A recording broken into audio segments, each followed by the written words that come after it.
Shweta ukuphi kanti? Lakshmi sesifikile. Singangena yini ngaphakathi? Yema kancane nje. Icebo lethu liyasebenza. Emzuzweni eyishumi ulile zobe sexoshiwe. Wena no AJ bese niyashada. Kulungile. Sizobe sihlele emotweni ke. Usitshele ukuthi wenza ngalani. Kulungile.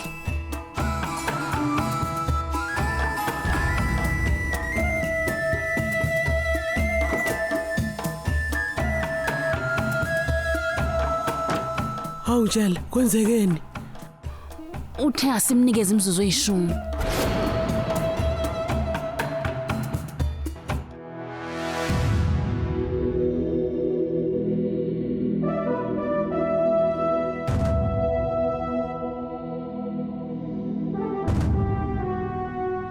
Eringe mgunyathi le ngabipheya ngempela.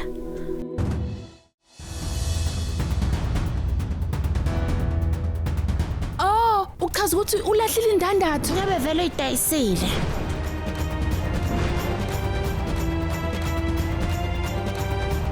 Anti, ile ntombazane mikahlala la ekhaya izosimusha sonke. Izodayisa yonke into esinayo. Okokuqala nje ubaba kumnikeza indandatho yangempela. Yena wayidayisa. Uma wakho wamnikeza engamanga.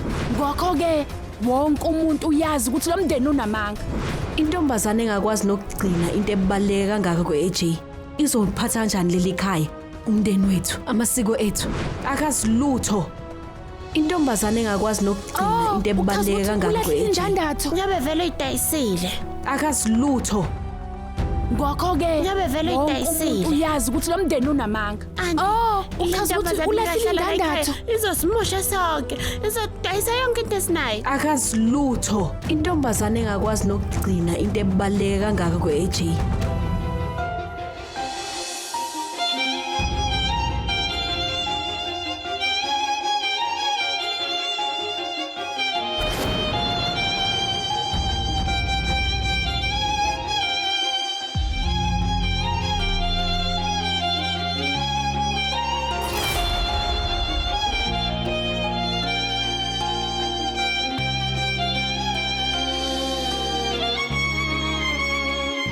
Wenzani lana?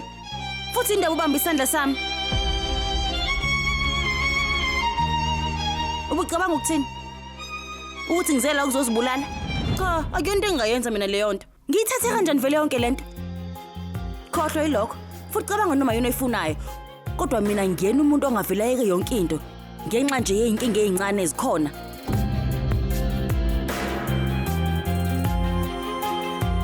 Ngakutshela kahle wena. Ngeke ngikwazi ukunakekela indandatho yakho. Futhi akuyona indandatho nje kuphela, yonke into engikwazi ukuyenza. Kodwa wena wangiphoqa ngenkani wathi ufuna ngigcine noma kunjalo. Isilahlekile manje usubheke mina. Waphinde wakhuluma ukuthanda kwakho kokudelela kubaba noanti wami.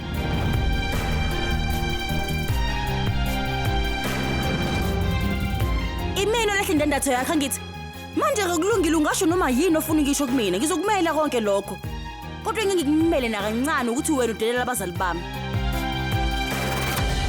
Mina nawe sobabili sisaphuthene elifanayo ngalento eyenzeke la ngoba kube le ndandatho ilahlekile mase kuthiwa ingenxa yami. Kodwa bekuyobe kuuwe ophoqile ukuthi mina ngigcine.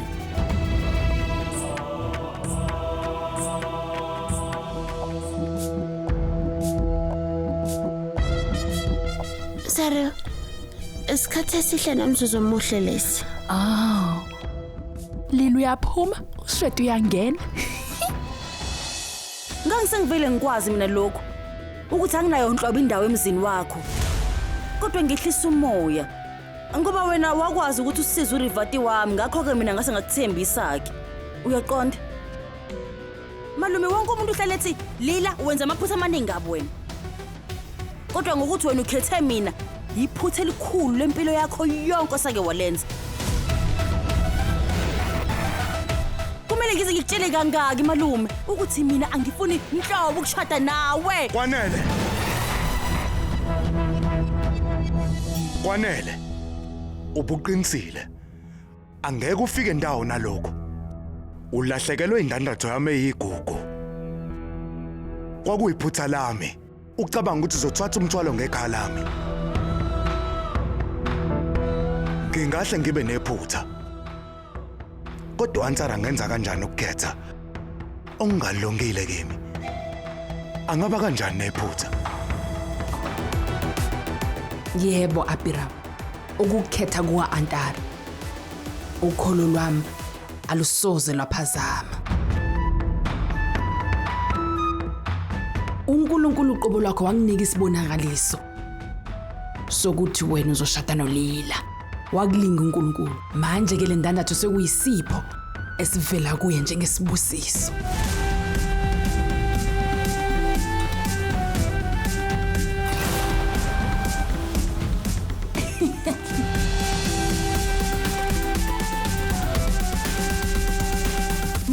Manje uyithole phi le ndatho wena? Eminye imibuzo ayisoze yaphendulwa. Kodwa kumele sazi ukuthi ezinye izinto ziyicebo likaNkulunkulu. uNkulunkulu uhlele konke lokhu ukuthi anihlanganise nina nobabili. Lokhu kuwuphawu lokuthi niqala uhambo lwenu nobabili. Qhubekani ngokuqonda.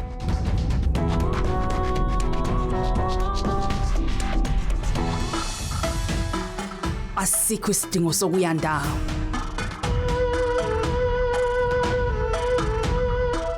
Abiram,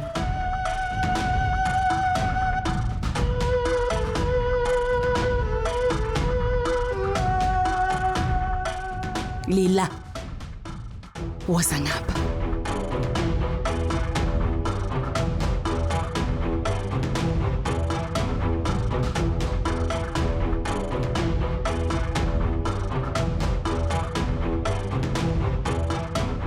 Kuzoqhubeka lokuzibandakanya. Mama kodwa baye balahle indandatho yakhe. Sizokwenza njani manje? Yalahleka. Kodwa ke manje sigcinise endaweni efanele.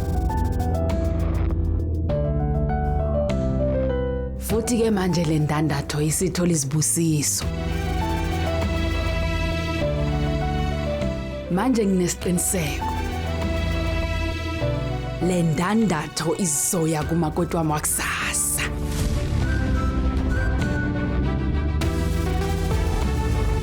Manje le ndandatho itholakele.